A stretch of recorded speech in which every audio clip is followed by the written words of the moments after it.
Assalamualaikum students. Before going to our educational topic, please subscribe my channel Muntazir Mehdi Science TV on YouTube. Press the like button and share this lecture to your friends and classmates who have no access to it to add in their science education. And those students that are preparing privately can benefit from our channel very effectively. Let's come back to our topic, that is disaccharides, which is the first group of oligosaccharides. As in oligosaccharides, most important is disaccharides and are also included in our BSc or BS syllabus and ADS or AD syllabus. As I have already discussed that a disaccharide is obtained by the joining of first monosaccharide and the second monosaccharide. So by the joining of students two monosaccharides, we obtain a third sugar, a new sugar named as a disaccharide. Dear students, we have some different examples of disaccharides, among which are sucrose, maltose, and lactose. As I have explained all of these disaccharides to some extent in my previous video lecture, if you have not watched that video till now, then you can watch also. Students, let's consider out of these disaccharides, sucrose is most important. Let's we look at that. How can a sucrose be formed? As a sucrose is prepared by the combo of one glucose molecule and one fructose molecule. Students, from here you can also watch that when one glucose molecule joins with one fructose molecule, then we will get a sucrose, table sugar, a white sugar. Students, both of these glucose and fructose are monosaccharides that I have already mentioned in my previous video lecture named as monosaccharides in detail. Students, now we see the preparation of sucrose. For the preparation of sucrose, this is the ring structure of glucose and this is the fructose ring structure. Students, glucose is a 6 carbons and 6 cornered aldehydic sugar. So this glucose ring structure is named as alpha D glucose. Students, why we call it as alpha? Dear students, when first carbon in the case of glucose has hydroxyl group at the lower side, lower position below the plane, as in this case, then such a glucose sugar is named as alpha sugar. But when hydroxyl group at the carbon number 1 is at the upper place above the plane, then glucose is named as beta glucose. That's why we use the term alpha with glucose. Rest is D sugar. Dear students, there are two types of sugars. One is D sugar and the second is L sugar.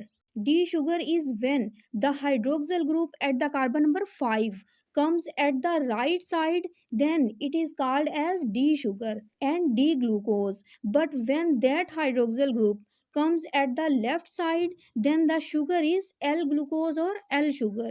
Students, this situation is mentioned in open structure but not in ring structure. So when the hydroxyl group of carbon number 5 is at the right side, then it is D sugar, but when that particular hydroxyl group of the carbon number 5 is at the left side, then it is L sugar. This situation is mentioned in these open structures. Now, if we write hydroxyl groups for first, second, third, fourth, and fifth carbons, then these are here. But students, the hydroxyl group of carbon number 5 has been utilized with the carbon number 1 by forming this oxygen during the ring formation. So C5 has only this hydrogen. Furthermore, C6 has CH2OH. Students, when C1 and C5 make these bonds in the presence of oxygen, then we will get a glucose ring. This whole mechanism of ring formation has been discussed in my previous video, oligosaccharides. You can watch by searching it on YouTube. So students, these 6 carbons combine to give an alpha D glucose. Dear students, this is also another 6 carbons monosaccharide, but this monosaccharide does not has 6 cornered ring. but 5 cornered along with 6 carbons. So this is our pyrene ring and this is a furane ring. We call this beta D fructose because the hydroxyl group of this carbon number 2 is at the upper side of the plane. So it is beta D fructose. About D and L, you have already known. Dear students, keep this important point in your minds that in the case of alpha and beta, carbon number 1 of glucose and carbon number 2 of fructose determine this situation. Next, in the case of fructose, C1 and C6 are present outside of the ring, but second, third, fourth, and fifth carbons are present at these four corners inside the ring. Oxygen is present at the uppermost corner. So, this carbon distribution is very important. Students, now when two sugars are here, then what will be happened?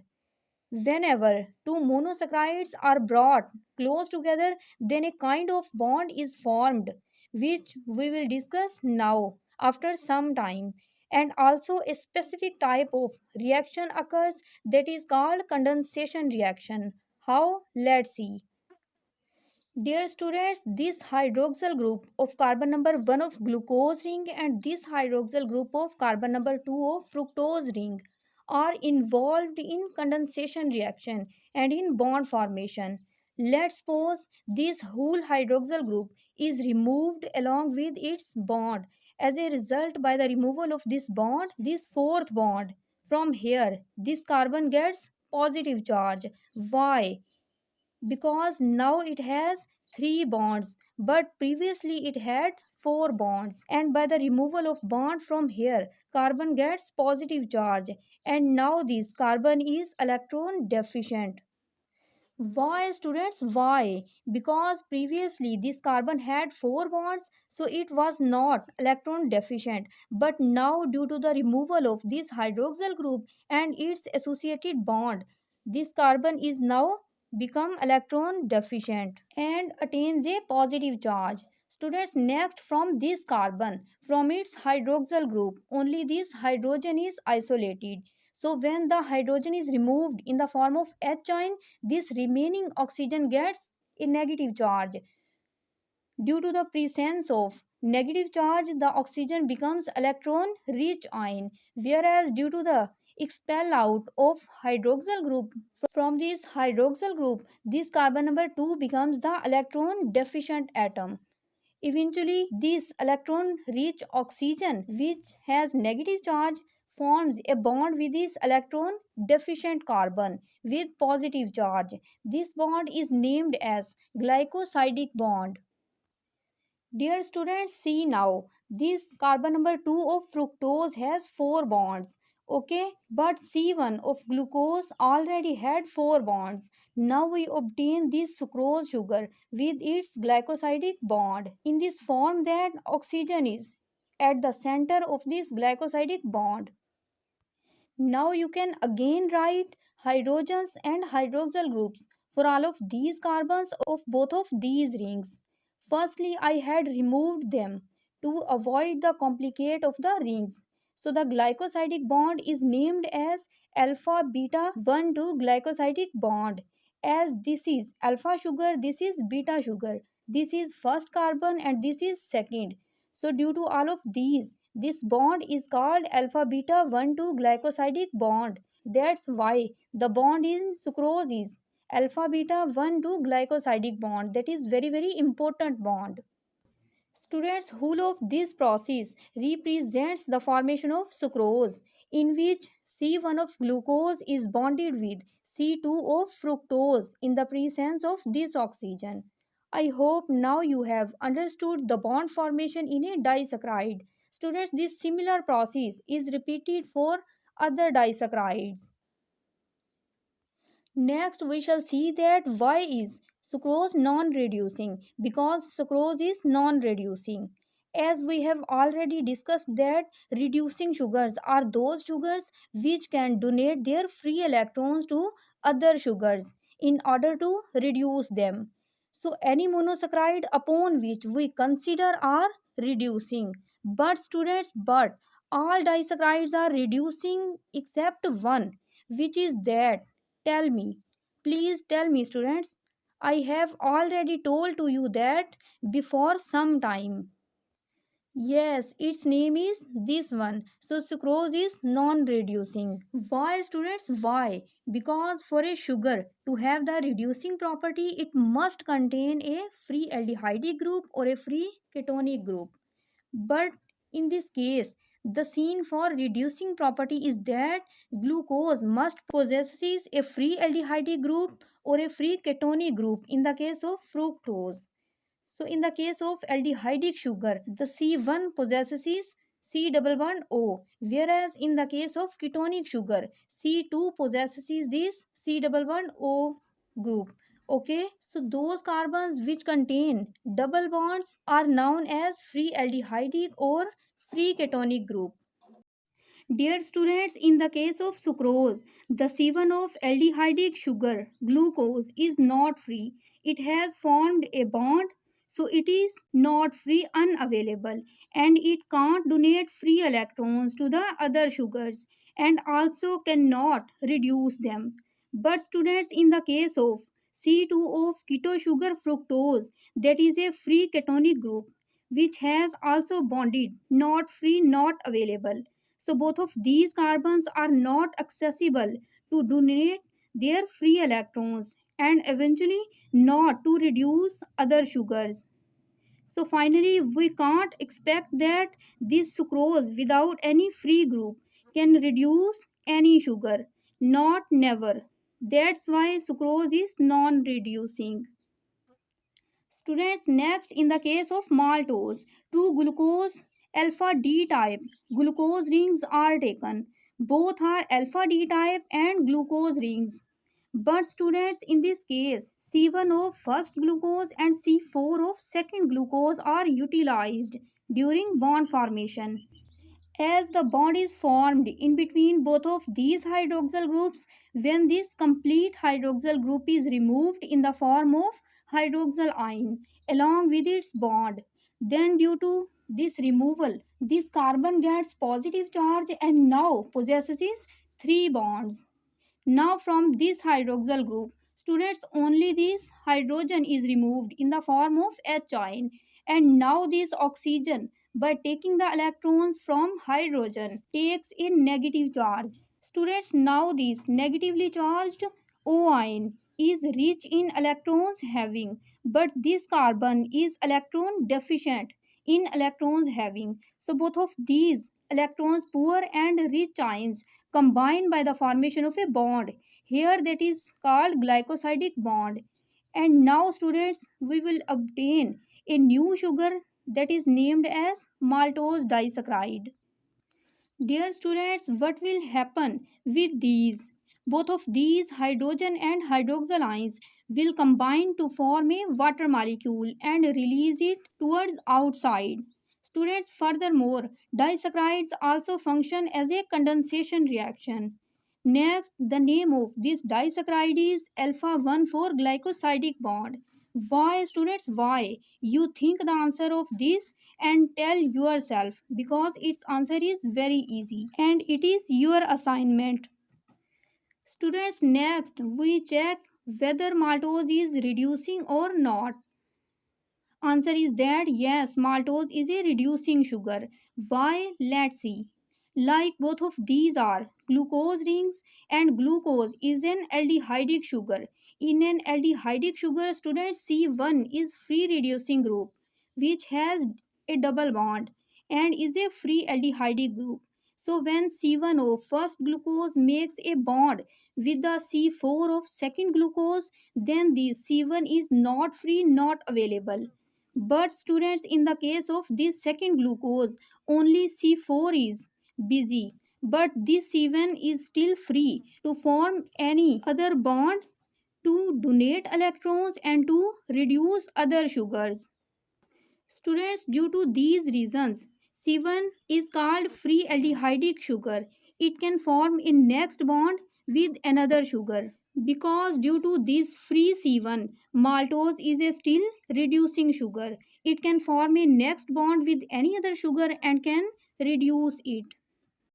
Students, next is lactose disaccharide. In a lactose disaccharide, one galactose sugar and one glucose molecule are involved. It is the galactose ring and it is the glucose ring. Both possess six-cornered pyrene rings, but fructose possesses a five-cornered furan ring. Students, both glucose and galactose have the same hydrogens and hydroxyl groups for all the carbons, but in the case of galactose, C4 has reciprocal hydrogen and hydroxyl groups to glucose. Galactose has hydroxyl group above the plane at the C4 carbon, but glucose has hydroxyl group below the plane at the C4 carbon. The rest of hydrogens and hydroxyl groups are kept semi in galactose as in glucose are same, like the same position of hydrogens and hydroxyl groups at the C1 for both. Same for C2, C3, but for C4, students, the position of hydrogens and hydroxyl groups are inversed. C5 and C6 are also same in hydrogens and hydroxyl groups position. Students, in addition to it, galactose ring is written at the slightly lower position as compared to the glucose ring. Students, during bond formation, from here, whole of hydroxyl group is removed in the form of hydroxyl ion. So due to its removal, the bond is also disappeared and this carbon has positive charge and only 3 bonds. But students, from here, only hydrogen is removed in the form of H ion and remaining oxygen gets a negative charge. In this way, both of these, hydrogen ion and hydroxyl ion, combine to produce a water molecule and it is released. Rest of positive and negative charges, students, join with the help of a bond that is called as a glycosidic bond. So as a result of this glycosidic bond, we will get a lactose disaccharide. Its bond is named as beta 1 for glycosidic bond, beta Y, because hydroxyl group, students, is above the plane in the case of C1 of galactose and in the case of C1 of glucose, hydroxyl group is also above the plane. Students, as we have already discussed that when hydroxyl group of C1 of a sugar is above the plane, then the sugar will be a beta sugar. Now the hydroxyl group of C1 of galactose is above the plane, so it is a beta sugar. Similar is with the glucose. Both are beta sugars. Both are beta D sugars. So the linkage is named as beta 1 for glycosidic bond. Students, next about its reducing property is that lactose is a reducing sugar. Why? How? Its answer is that both are aldehydic sugars and in the case of aldehyde, C1 is free reducing group as we have already discussed it. So if C1 of galactose is busy engaged in bond formation, then still students still C1 of glucose is free available to bond any other sugar. So this C1 of glucose still can donate electrons to other sugars and can reduce them. Dear students, consider this very important point that hydroxyl group of galactose is above the plane. Likewise, hydroxyl group of glucose is also above the plane. Due to this reason, this bond is called beta 1 for glycosidic bond or linkage. Because beta linkage is when hydroxyl group of first carbon of aldehyde group is above the plane, but alpha linkage is when hydroxyl group of C1 of free aldehyde group is below the plane. Dear students, final point about lactose bond is that as galactose is kept slightly lower than the glucose ring, so this bond is formed as not as. Students, next we study some further examples of disaccharides like cellobiose. Cellobiose is a disaccharide formed by the combination of two six-cornered rings of monosaccharides. Students, its linkage is called beta 1 for glycosidic linkage or beta 1 for cellobiose like lactose. Students, as in maltose linkage, the bond is alpha 1,4 glycosidic bond, but cellulose has this linkage. Cellulose is always derived from cellulose, that is a polysaccharide. Students, that we will discuss in our next upcoming video. Next disaccharide example is isomaltose. If we consider maltose, two glucose rings had alpha 1,4 linkage. But in the case of isomaltose, students, alpha 1,6 linkage is present, meaning that C1 of first glucose and C6 of second glucose form a bond like this. Then the disaccharide will be isomaltose. Students, next is sucralose. That is slightly changed form of sucrose but is actually a sucrose and contains 3 chlorine atoms. So its second name is trichloride sucrose, that is also called sucralose. It is also known for its artificial sweetness because students, sucralose is 500 times more sweeter than sucrose. Dear students, what is the thing of sucrose and for what purpose is it utilized? Everyone is well aware of it. You are also known. Students, due to its 500 times more sweetness than sucrose, sucralose is also called artificial sweet or artificial sugar. It is also very stable for diabetic patients because table sugar is a poison for them. That's why they use the sucralose. Students, as sucralose does not consume in the body, provide only sweet taste. Due to this reason, all of the diabetic patients use this disaccharide to sweeten their tea or any other sweet dish. Last one, lactulose. Students, a lactulose is obtained by the joining of galactose with fructose. As previously, lactose possesses galactose and glucose aldehydic sugars, but students, lactulose has galactose along with fructose, a ketonic sugar, and is isomer of glucose. Dear students, do you know that due to two reasons, lactulose is very crucial medically. First one is in hepatic encephalopathy and second is for constipation. So students, two conditions are there for that lactulose is utilized. First one and second is this. Dear students, now you are thinking that what is hepatic encephalopathy? Don't worry, I will tell you. It is that condition when the level of ammonia NH3 is increased in a body. Students, ammonia is very toxic to our bodies. When its concentration is increased in a body, then it leads to the hepatic encephalopathy. So the raised level of ammonia leads to the hepatic encephalopathy. Suppose when there is increased concentration of ammonia in an intestine that provides harm to the body. In response to it, students, lactulose is added that provide hydrogen ions to the ammonia and it will be converted into ammonium ions. Students, these ammonium ions cannot cross the intestinal wall to cross and come into the blood. So these will not leave the intestinal wall. Students, as intestine has that materials and nutrients that are reabsorbed into the blood, lactulose does not allow the ammonium ions to re-enter into the blood. In this way, it will not cause any harm and most of the ammonia will remain in our intestine and finally it will be excreted in our feces. In this way, the level of ammonia will not increase in our blood. Students, this is the first useful utilization of the lactulose.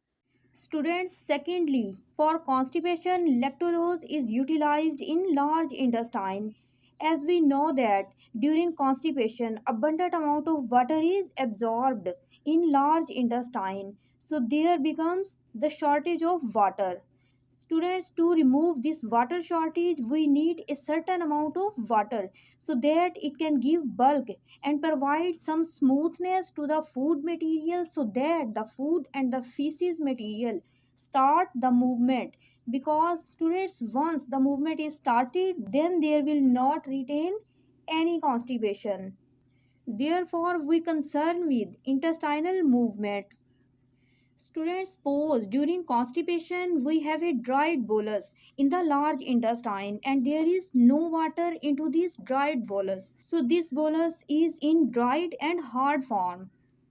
So, there will be dryness and hardness. Therefore, it can't move further ahead. For this, Verimet, what we do? We provide lactulose students in the form of a medicine that is very specific for intestinal cells, because when it enters into the cells of large intestine, it retards the excess water absorbed. As long as it retains into the large intestine, students, it checks the absorption of water and can't leave our intestine. So students, it will not absorb, remain in the intestine. That is its very specific role, specific job. In addition to it, lactulose also attracts water towards itself via its osmotic action. Therefore, students, it attracts water from the blood. So, due to the lactulose, when water enters into the large intestine, then the water will make the food, the feces, a bit softer, a bit flowable, so that these easily pass out from the large intestine and the trouble of the constipation is controlled, mastered. Dear students, for today, it is our topic disaccharides. You must watch it 3 to 4 times. Then you will clear your concept about it. Lastly, take care of that needy who don't beg for their exigence, because God likes the giver hand. So, in according to your spirit heart, you must help others, you must look after others. Lastly, students, many thanks for watching this your video.